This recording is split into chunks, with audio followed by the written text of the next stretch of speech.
नमस्कार बच्चों। आज की क्लास में हम इलेक्ट्रिक फील्ड को स्टडी करेंगे।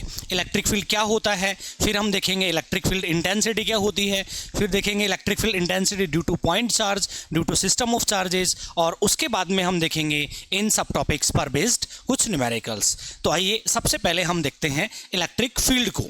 इलेक्ट्रिक फील्ड क्या होता है बच्चों? मान लो हमारे पास यहाँ पर कोई भी एक चार्ज रखा हुआ है, तो ये चार्ज कहीं पर भी रखा होता है, कोई भी चार्ज रखा होता है तो उसके आसपास के रीजन में वो अपना एक फील्ड क्रिएट करता है। यहाँ फील्ड का मतलब है कि इसके आसपास के रीजन में कहाँ तक, इधर इधर इधर कहाँ तक कोई दूसरा चार्ज इलेक्ट्रिक फोर्स को एक्सपीरियंस कर सकता है, जहां तक एक्सपीरियंस कर सकता है वो इसका हो गया इलेक्ट्रिक फील्ड बच्चों।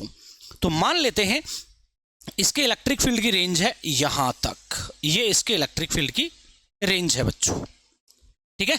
इस रेंज के भीतर अगर कोई दूसरा चार्ज आ जाता है, दूसरा चार्ज पार्टिकल, तो उस पर इसकी वजह से इलेक्ट्रोस्टैटिक फोर्स लगता है बच्चों, ठीक है। तो उसकी इस रेंज को हम बोल रहे हैं इलेक्ट्रिक फील्ड,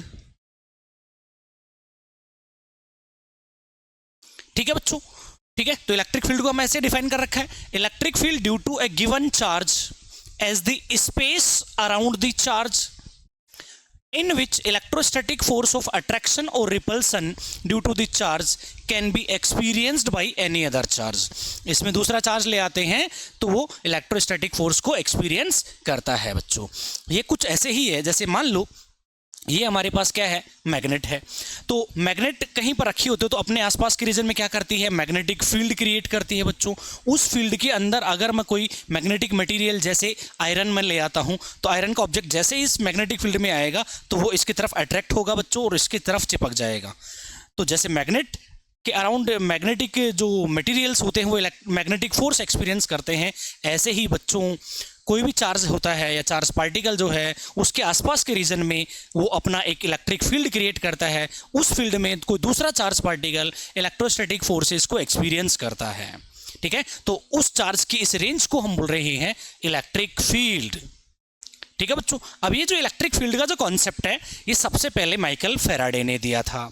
माइकल फैराडे ने बताया कि किसी भी कहीं पर कोई चार्ज रखा होता है तो उसके आसपास का जो फील्ड होता है, आसपास का जो रीजन होता है वो बाकी नॉर्मल जगह के रीजन के कंपैरिजन में अलग होता है बच्चों।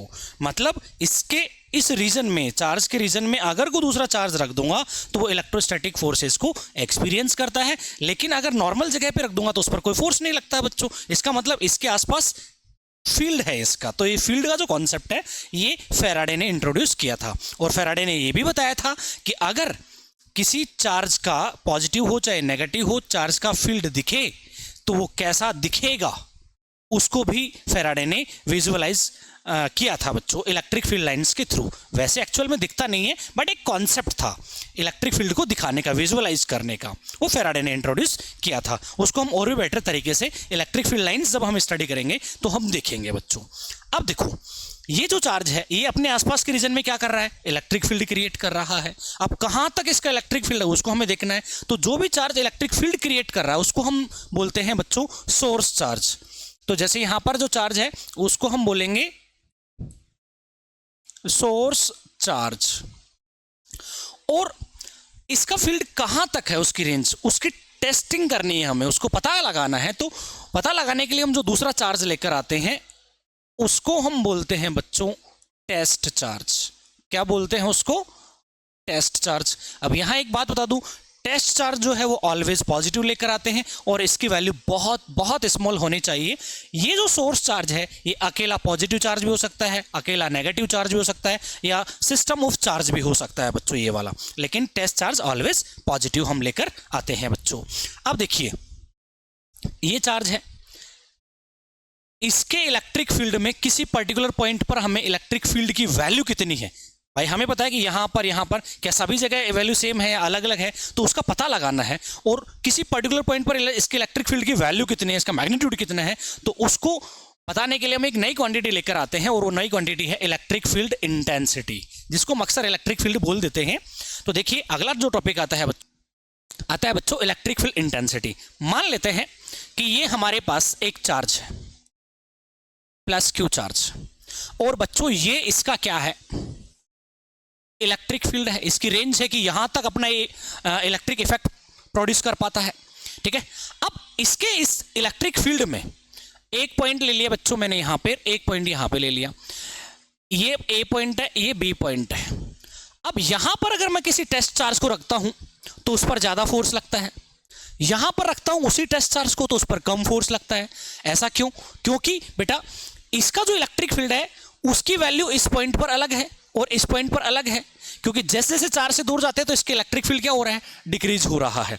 तो इसके इलेक्ट्रिक फील्ड में किसी पर्टिकुलर पॉइंट पर इलेक्ट्रिक फील्ड की वैल्यू कितनी है उसको बताने के लिए हम एक नई क्वांटिटी को डिफाइन करते हैं, और वो नई क्वांटिटी है इलेक्ट्रिक फील्ड इंटेंसिटी। अब देखो, मान लो कि इन दोनों पॉइंट्स को मैं एक बार हटा देता हूं, इनको मान लेते हैं बच्चों कि इसके इलेक्ट्रिक फील्ड में इस पॉइंट पर, कोई भी पॉइंट है यहां पर, ये पॉइंट ए ले लेता हूं मैं, इस पॉइंट पर मेरे को इस चार्ज के इलेक्ट्रिक फील्ड की वैल्यू बतानी है कि वैल्यू कितनी है, मैग्नीट्यूड बताना है। तो हम क्या करते हैं, इस पॉइंट पर एक टेस्ट चार्ज को लेकर आएंगे, और टेस्ट चार्ज मैंने आपको बताया, टेस्ट चार्ज ऑलवेज हम पॉजिटिव लेकर आते हैं और उसकी वैल्यू बहुत बहुत स्मॉल होती है इसके कंपैरिजन में। अब टेस्ट चार्ज को लाएंगे तो इस पर एक फोर्स लगेगा बच्चों, इलेक्ट्रोस्टैटिक फोर्स लगेगा, और ये अगर दोनों पॉजिटिव हैं तो इसकी वजह से फोर्स रिपल्सिव फोर्स लगेगा। ठीक है, कैपिटल एफ ले लेता हूं मैं, एफ इलेक्ट्रोस्टैटिक। तो हम इस फोर्स को फाइंड कर लेंगे, और उस फोर्स को अगर मैं इस टेस्ट चार्ज से डिवाइड कर दूं तो जो भी आएगा उसी को हम बोलते हैं इलेक्ट्रिक फील्ड इंटेंसिटी। इस पॉइंट पर, मतलब इसके इलेक्ट्रिक फील्ड में किसी भी पॉइंट पर अगर आपको इलेक्ट्रिक फील्ड इंटेंसिटी पता करनी हो तो आप क्या करो, जिस भी पॉइंट पर आपको इलेक्ट्रिक फील्ड इंटेंसिटी पता करनी है, मान लो यहां पे पता करनी है, तो यहां पर एक पॉजिटिव टेस्ट चार्ज को ले आओ और फिर देखो कि उस पर कितना फोर्स लग रहा है, उस फोर्स को आप टेस्ट चार्ज से डिवाइड कर दो तो उस पॉइंट पर इलेक्ट्रिक फील्ड इंटेंसिटी की वैल्यू हमारे पास आ जाती है। अब इसी से हम डेफिनेशन बनाएंगे बच्चों। अगर मान लो ये जो टेस्ट चार्ज है ये क्या हो, बहुत स्मॉल हो, इसको मैं यूनिट ले लूं, 1 कूलम ले लूं, तो बेटा ये 1 कूलम आ जाएगा, तो इलेक्ट्रिक फील्ड कहीं ना कहीं फोर्स के इक्वल आ रहा है। इसका मतलब electric field intensity at any point is equal to the force experienced by unit positive charge placed at that point। मतलब किसी पॉइंट पर इलेक्ट्रिक फील्ड इंटेंसिटी की वैल्यू वही होती है जो उस पॉइंट पर एक 1 कूलम का चार्ज रखने पर जितना फोर्स लगता है वो फोर्स ही उस पॉइंट पर इलेक्ट्रिक फील्ड की वैल्यू को बताएगा बच्चों। ठीक है, तो हम डेफिनेशन सिंपल लिखी हुई है, electric field intensity at any point is defined as the force experienced by unit positive charge placed at that point. ठीक है ना, प्लेस्ड एट दैट पॉइंट आएगा बच्चों यहां पे। ठीक है, तो देखिए अब यहां पर हम देखते हैं, देखो ये फॉर्मूला आ गया हमारे पास इलेक्ट्रिक फील्ड इंटेंसिटी का, लेकिन बच्चों इसमें कुछ गड़बड़ है। अगर इस फॉर्मूले को यूज करेंगे, ये जो टेस्ट चार्ज है बच्चों ये बहुत छोटा होना चाहिए। जिस इस पॉइंट के इलेक्ट्रिक फील्ड इंटेंसिटी की टेस्टिंग करनी थी हमें, तो हमें एक टेस्ट चार्ज रखा, तो जो टेस्ट चार्ज हम रखते हैं उसकी वैल्यू जो है वो बहुत बहुत स्मॉल होनी चाहिए, अदरवाइज एक्चुअल वैल्यू पता नहीं कर पाएंगे इस पॉइंट पर कि इसका इलेक्ट्रिक फील्ड इस पॉइंट पर कितना है। ठीक है, तो यहां पर इस फॉर्मूले को हम और भी एक्यूरेट फॉर्म में हम लिखना चाहें तो कैसे लिख सकते हैं, E vector is equal to limit Q naught tends to 0 F vector upon में Q नॉट वेक्टर।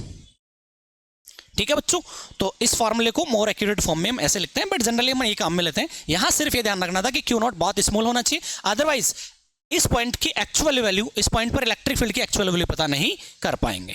ठीक है, अब हम देखते हैं बच्चों, ये थी हमारे पास electric field intensity. Electric field intensity की यूनिट क्या होती है, तो बच्चों देखिए इसकी यूनिट हो जाएगी हमारे पास, यहां से यूनिट देखेंगे तो इन दोनों की यूनिट लिख दो। फोर्स की यूनिट क्या होती है बच्चों, न्यूटन। चार्ज की क्या होती है, कूलम। तो इलेक्ट्रिक फील्ड इंटेंसिटी की यूनिट क्या हो जाएगी, न्यूटन अपॉन कूलम। इसके अलावा एक यूनिट और होती है बच्चों, ये भी ऐसा यूनिट है और वो दूसरी लिख रहा हूं वो भी ऐसा यूनिट है, वो होती है बच्चों वोल्ट अपॉन मीटर। लेकिन बच्चों ये यूनिट आई कैसे है वो सेकंड चैप्टर में जब मैं आपको इलेक्ट्रिक पोटेंशियल पढ़ाऊंगा तभी बता पाऊंगा। ठीक है, अभी फिलहाल के लिए ध्यान रख लेना। उसके बाद में हम बात करेंगे डायमेंशन की, इसकी डायमेंशनल फॉर्मूला। तो डायमेंशनल फॉर्मूला क्या हो जाएगा बच्चों, E equal to F upon Q. तो एफ की डायमेंशन क्या होती है हमें मालूम है, m1l1t-2, ये फोर्स की हो गई। और नीचे क्या है, चार्ज, तो चार्ज की क्या होती है, a1t1, तो यहाँ पे आ जाएगा बच्चों ये m1l1t-3a-1, ये इलेक्ट्रिक फील्ड इंटेंसिटी की डायमेंशन फॉर्मूला आ गया है। इसके बाद हम देखते हैं कि इलेक्ट्रिक फील्ड इंटेंसिटी जो है वो एक वेक्टर क्वांटिटी है बच्चों, ठीक है ना। तो यहां पर हम लिख देंगे electric field is a vector quantity,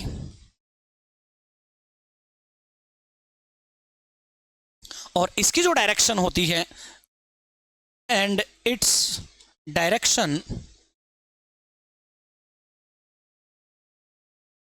is along the force experienced by positive test charge।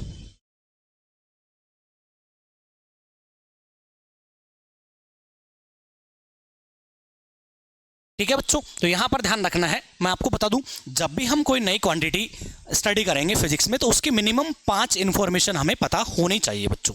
First है उसकी डेफिनेशन क्या है, उसका फॉर्मूला क्या है, उसकी यूनिट क्या है बच्चों, और डायमेंशन फॉर्मूला क्या है, और फिर हम देखेंगे कि वो स्केलर है या फिर वेक्टर है। और अगर वेक्टर क्वांटिटी है तो हमें उसके डायरेक्शन भी पता होनी चाहिए। तो यहां पर इलेक्ट्रिक फील्ड हमारी वेक्टर क्वांटिटी है, तो वेक्टर क्वांटिटी है तो किसी भी पॉइंट पर इलेक्ट्रिक फील्ड में किसी भी पॉइंट पर अगर इलेक्ट्रिक फील्ड की डायरेक्शन पता करनी है तो वहां पर एक पॉजिटिव टेस्ट चार्ज रख देते हैं। पॉजिटिव टेस्ट चार्ज पर जिधर फोर्स लग रहा है उधर ही इलेक्ट्रिक फील्ड की डायरेक्शन है। तो यहां ध्यान रखना है, its direction is along the force experience by positive test charge. ठीक है बच्चों, तो ये थी हमारी इलेक्ट्रिक फील्ड से रिलेटेड कुछ इंफॉर्मेशन। अब यहां एक चीज और देखते हैं कि अगर मान लो कहीं पर इलेक्ट्रिक फील्ड दिया हुआ है पहले से, ठीक है, किसी जगह पे, और वहां पे बोल रहा है कि अगर इस इलेक्ट्रिक फील्ड में किसी पॉइंट पर मैं किसी पॉजिटिव चार्ज को या नेगेटिव चार्ज को रख देता हूं तो उस पर कितना फोर्स लगेगा। तो यहां पे हम लिख देते हैं force on charge in electric field. तो मान लो बच्चों फोर्स अपन फाइंड करेंगे तो इसी फॉर्मूले से फोर्स फाइंड करना हो तो इन दोनों को मल्टीप्लाई कर देंगे। तो यहां पे हमारे पास आ जाएगा F is equal to Q into E। वो क्यू नोट टेस्ट चार्ज है या मैं क्यू लिख रहा हूं। अब मान लो बच्चों ये जो चार्ज है ये नेगेटिव भी हो सकता है पॉजिटिव हो सकता है। देखते हैं यहां पे कि मान लो ये इलेक्ट्रिक फील्ड है, इसके डायरेक्शन ऐसे है बच्चों, ये जो लाइंस है वो इलेक्ट्रिक फील्ड के डायरेक्शन को रिप्रेजेंट कर रही है कि इस रीजन में इलेक्ट्रिक फील्ड की डायरेक्शन इधर है। और इसमें मैं अगर इस इलेक्ट्रिक फील्ड में यहां पर किसी पॉजिटिव चार्ज को मैं रख देता हूं, रख के और छोड़ देता हूं, तो ये जो इलेक्ट्रिक फील्ड है उस पॉजिटिव चार्ज पर फील्ड की डायरेक्शन में फोर्स लगाता है बच्चों। ठीक है, इधर फोर्स लगाएगा F equal to Q into E। ठीक है, तो यहां ध्यान रखना है पॉजिटिव चार्ज पर इलेक्ट्रिक फील्ड की डायरेक्शन में फोर्स लगता है। सिमिलरली अगर हम बात करें, मान लो ये रीजन है उसमें इलेक्ट्रिक फील्ड की डायरेक्शन तो इधर ही है बच्चों, और इस इलेक्ट्रिक फील्ड में मैं यहां पर क्या रख रहा हूं, अब की बार कोई नेगेटिव चार्ज रख रहा हूं। तो नेगेटिवली चार्ज पार्टिकल अगर है तो उस पर फोर्स का मैग्नीट्यूड तो उतना ही लगेगा, F is equal to minus Q into E। लेकिन बच्चों यहां माइनस का साइन क्या रिप्रेजेंट कर रहे हैं कि इस नेगेटिव चार्ज पर जो फोर्स लग रहा है वो इलेक्ट्रिक फील्ड के डायरेक्शन के ऑपोजिट है। तो ये सिंपल ध्यान रखना था, अगर पॉजिटिव चार्ज है इलेक्ट्रिक फील्ड में तो उस पर जो फोर्स लगता है फील्ड के डायरेक्शन में लगता है, और नेगेटिव है तो फील्ड के ऑपोजिट लगता है। ठीक है बच्चों, तो ये थी हमारी इलेक्ट्रिक फील्ड। अब हम देखेंगे कि किसी पॉइंट चार्ज की वजह से इलेक्ट्रिक फील्ड वैल्यू कितनी होती है, वो हम देखने वाले हैं। Electric field intensity due to point charge. देखो बच्चों, मान लेते हैं यहां पर एक कोई चार्ज है, ये पॉइंट O है और यहां पर प्लस कैपिटल Q चार्ज रखा हुआ है। अब रखा है तो बच्चों ये अपने आसपास के रीजन में क्या करेगा, इलेक्ट्रिक फील्ड प्रोड्यूस करेगा। उसके इलेक्ट्रिक फील्ड में यहां पर कोई पॉइंट है P जो इस सोर्स चार्ज से R डिस्टेंस पर है। यहां सोर्स चार्ज क्यों बोल रहा हूं बच्चों, क्योंकि इसके फील्ड की वैल्यू पता करनी है यहां पर। तो जिस भी चार्ज के इलेक्ट्रिक फील्ड की वैल्यू हमें किसी पॉइंट पर पता करनी हो तो वो चार्ज हो गया हमारे लिए सोर्स चार्ज, क्योंकि ये इलेक्ट्रिक फील्ड को प्रोड्यूस कर रहा है। अब इस पॉइंट पर इलेक्ट्रिक फील्ड की वैल्यू पता करनी है, तो मैंने आपको बताया कि किसी भी चार्ज के इलेक्ट्रिक फील्ड में किसी पॉइंट पर उसकी वैल्यू पता करनी हो इलेक्ट्रिक फील्ड की, तो वहां पर हम एक टेस्ट चार्ज लेकर आते हैं। ठीक है ना, और टेस्ट चार्ज पॉजिटिव लेकर आते हैं, उसकी वैल्यू बहुत छोटी होती है। तो यहां पर इलेक्ट्रिक फील्ड की वैल्यू पता करने के लिए मैं एक स्मॉल टेस्ट चार्ज लेकर आऊंगा जिसको मैं क्यू नोट बोलूंगा, वो हम यहां रख देंगे। अब बच्चों ये भी चार्ज पॉजिटिव है, ये भी पॉजिटिव है, तो पॉजिटिव पॉजिटिव में रिपल्सन होता है, तो उस पर फोर्स लगेगा बच्चों ऐसे। और मैंने आपको अभी बताया कि इलेक्ट्रिक फील्ड एक वेक्टर क्वांटिटी होती है और किसी पॉइंट पर उसकी डायरेक्शन उधर होती है जिधर पॉजिटिव टेस्ट चार्ज पर फोर्स लगता है, वही डायरेक्शन इलेक्ट्रिक फील्ड की होती है। तो इस पॉइंट पर इलेक्ट्रिक फील्ड भी इधर हो जाएगा बच्चों, तो ये इलेक्ट्रिक फील्ड की डायरेक्शन हो गई। ठीक है, तो अब इस पॉइंट पर इलेक्ट्रिक फील्ड की डायरेक्शन तो पता चल गई हमें, मैग्नीट्यूड कितना है वो हमें निकालना है। तो हम क्या करेंगे बच्चों, इस पर फोर्स फाइंड कर लेंगे। तो यहां लिख देंगे force on test charge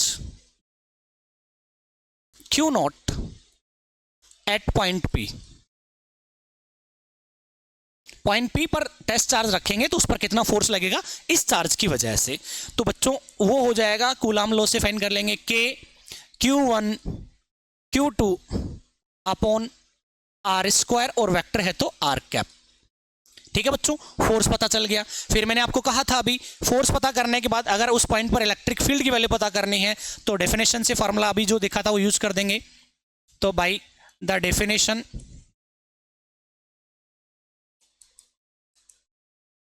of electric field, क्या थी बच्चों इलेक्ट्रिक फील्ड के डेफिनेशन से formula, F upon Q not.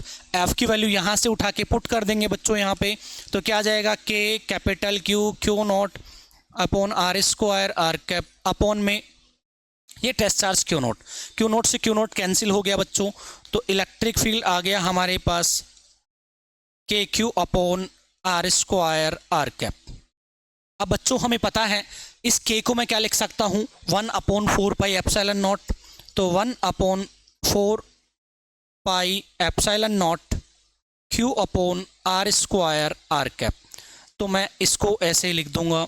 और अगर मैग्नीट्यूड की बात करूंगा सिर्फ, तो ये R कैप नहीं लगाएंगे हम, किसी पॉइंट पर सिर्फ मैग्नीट्यूड देखना है तो R कैप क्या है, एक यूनिट वेक्टर है जो इलेक्ट्रिक फील्ड की डायरेक्शन को बताएगा, और इस R कैप की डायरेक्शन इधर होती है बच्चों।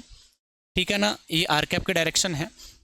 ठीक है, अब यहां पर हम एक चीज देखेंगे कि अगर मान लो ये जो चार्ज है, सोर्स चार्ज, ये पॉजिटिव है, तो उसकी वजह से इलेक्ट्रिक फील्ड का फॉर्मूला है ऐसे ही अगर हम बात करें कि मान लो ये चार्ज नेगेटिव भी हो सकता है बच्चों, तो यहां लिखेंगे electric field due to minus Q charge. तो अगर बच्चों ये वाला चार्ज माइनस का होगा और उसकी वजह से यहां पर इलेक्ट्रिक फील्ड पता करेंगे, तो मैग्नीट्यूड तो सेम आएगा अगर चार्ज की वैल्यू सेम है तो, लेकिन सिर्फ फर्क पड़ेगा डायरेक्शन पे बच्चों।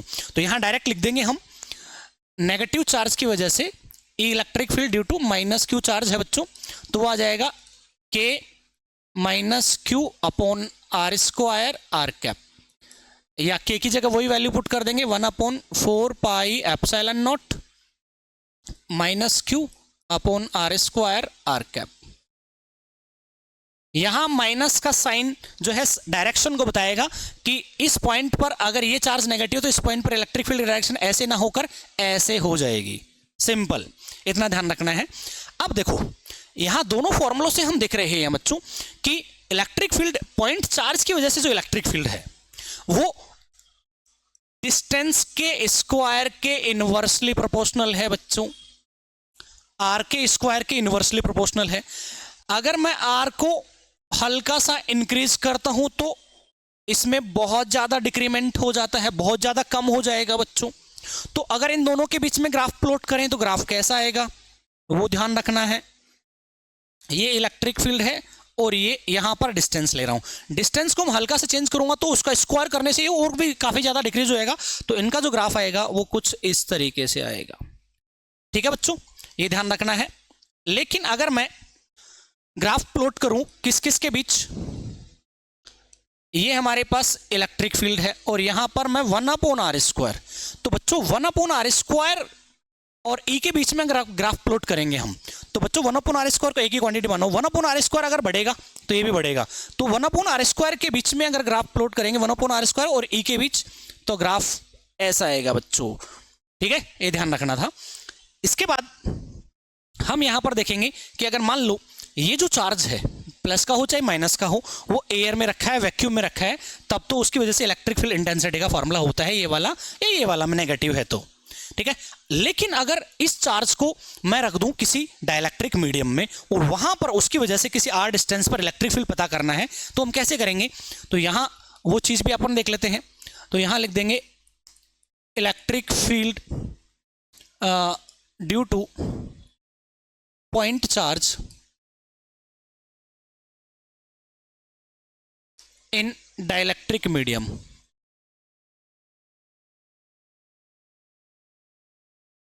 तो सिंपल है बच्चों, इलेक्ट्रिक फील्ड इन मीडियम क्या हो जाएगा? तो यहां पर देखो इलेक्ट्रिक फील्ड इन वैक्यूम कितना होता है, ये वाला फॉर्मूला होता है। वेक्टर लगा रखा है तो आर क्या पता है, मैं फिलहाल बिना वेक्टर के मैग्नीट्यूड की बात कर रहा हूं, तो फॉर्मूला आ जाएगा ये वाला। वैक्यूम में होता है तो एप्सिलॉन नॉट आएगा, और मीडियम में होता है तो क्या आ जाता है बच्चों, Q upon 4 pi epsilon into R square. यहां आर कैप नहीं लिख रहा हूं क्योंकि वेक्टर नहीं लगाया मैंने। अब बच्चों ये एप्सिलॉन क्या है? Absolute permittivity of medium. अब हमें ये पता है, पिछले क्लासेस में पढ़ रखा है, इसकी जो वैल्यू होती है वो परमिटिविटी ऑफ वैक्यूम और रिलेटिव परमिटिविटी ऑफ मीडियम, जिसको हम डाइलेक्ट्रिक कांस्टेंट कह रहे हैं, उन दोनों के मैग्नीट्यूड प्रोडक्ट के इक्वल होता है। ये वैल्यू मैं यहां रख दूंगा तो क्या आ जाएगा, EM electric field in medium, तो Q upon 4 pi epsilon not epsilon R into R square. बच्चों यहां से एप्सिलॉन आर को मैं अलग कर लूंगा, 1 अपॉन एप्सिलॉन आर अलग कर लिया बच्चों, तो क्या आ जाएगा, Q upon 4 pi epsilon not into R square. ये आ जाएगा इलेक्ट्रिक फील्ड इन मीडियम। तो इलेक्ट्रिक फील्ड इन मीडियम बच्चों, ये जो ब्रैकेट का पार्ट है, ध्यान देना, ये जो ब्रैकेट का पार्ट है ये वाला, इसकी जगह मैं क्या लिख सकता हूं, E। ये आर कैप तो बच्चों वेक्टर लगा रखा है इसलिए लगाते हैं अपन, तो ये जो पार्ट है इसकी जगह मैं क्या लिख सकता हूं, E लिख सकता हूं।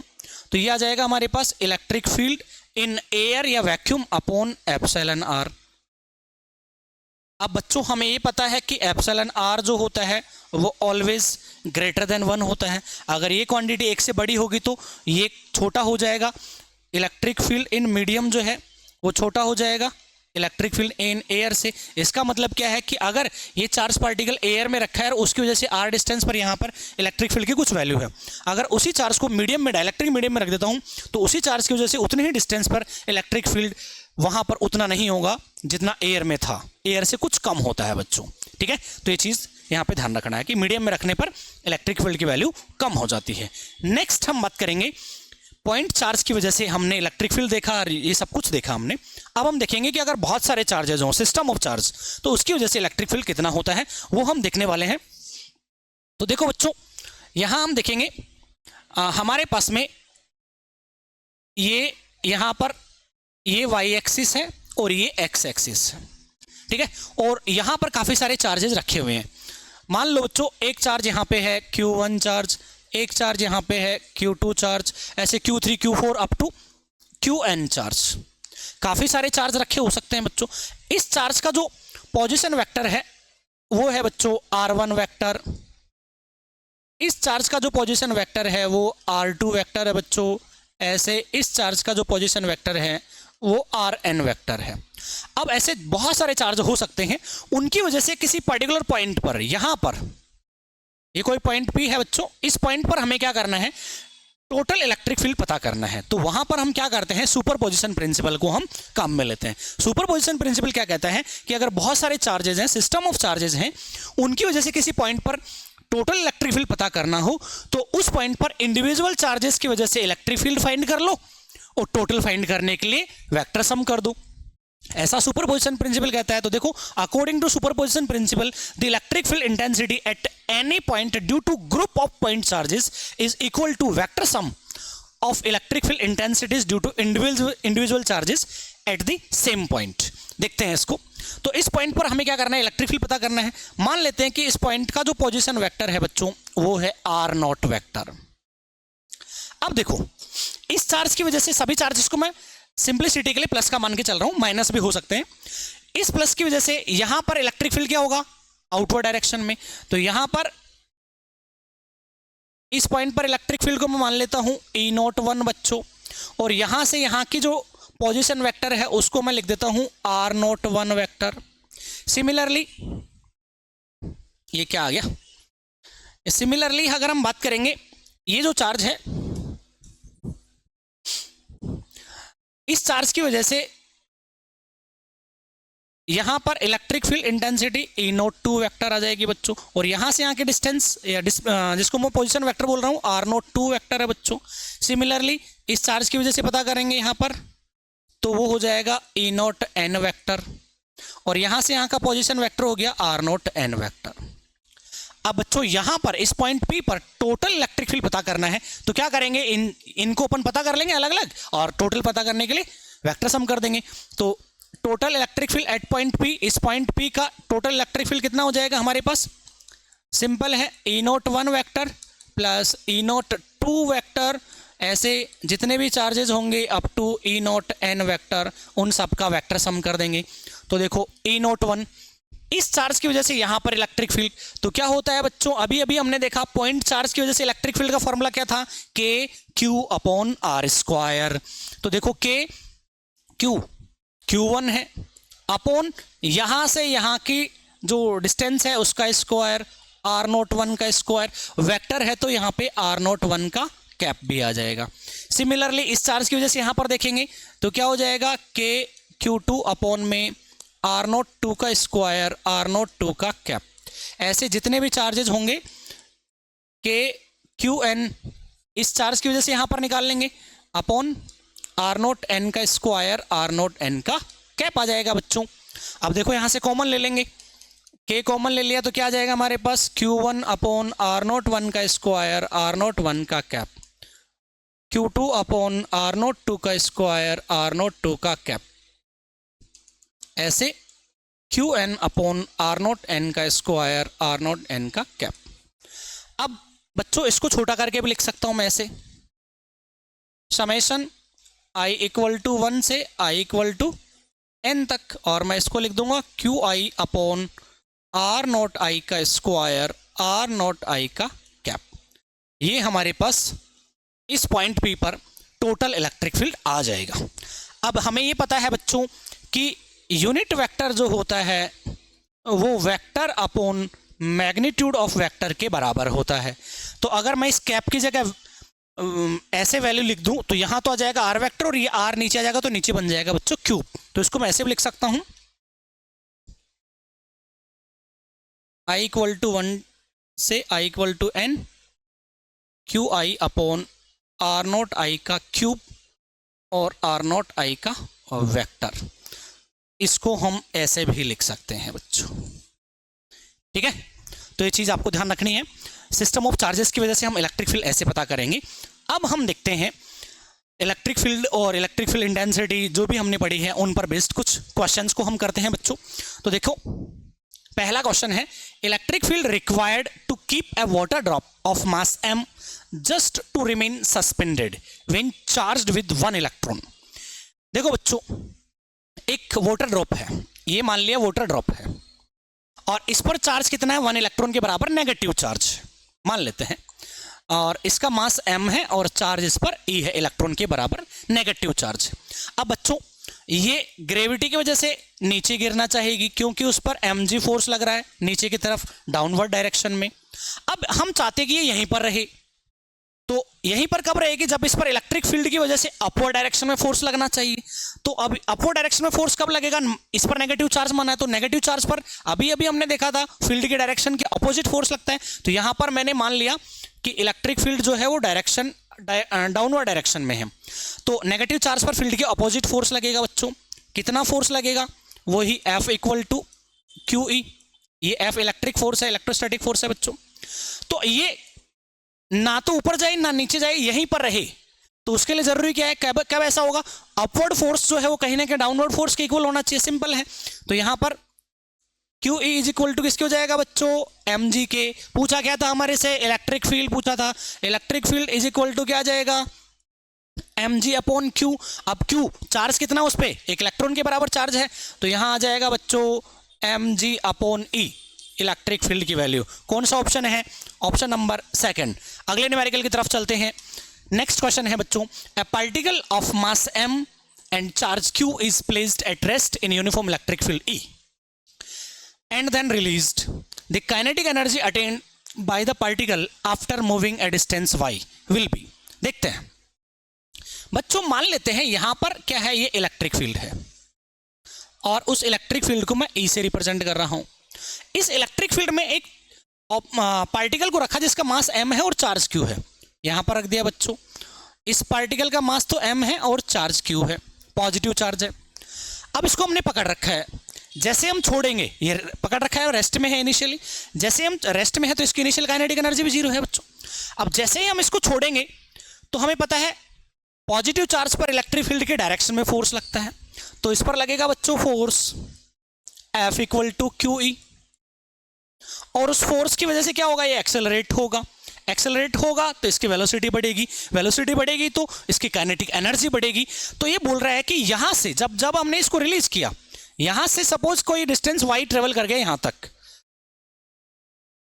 तो यहां पर इसकी काइनेटिक एनर्जी कितनी हो जाएगी वो पूछा है।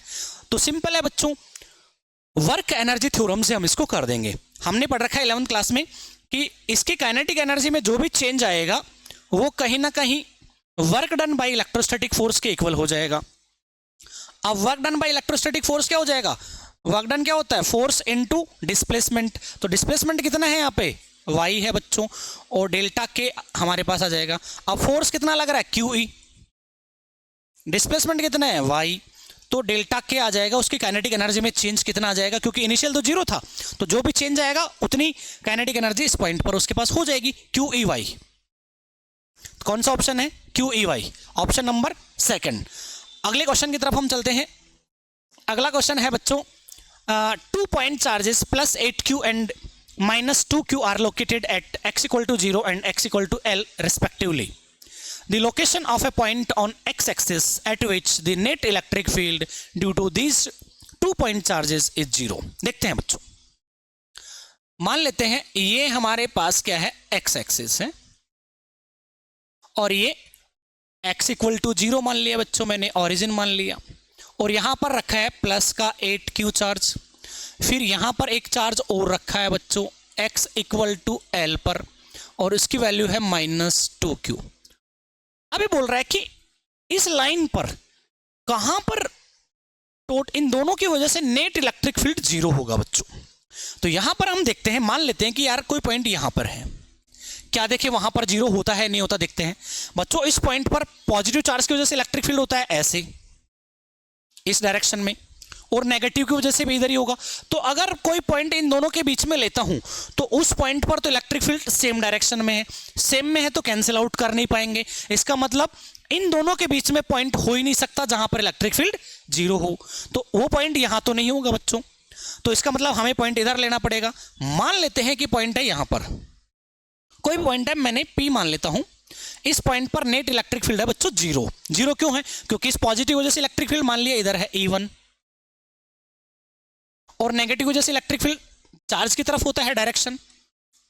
तो कहीं ना कहीं इस पॉइंट पर इन दोनों का मैग्नीट्यूड सेम हो जाएगा और डायरेक्शन ऑपोजिट है, तो टोटल कैंसिल कर देंगे, टोटल 0 हो जाएगा।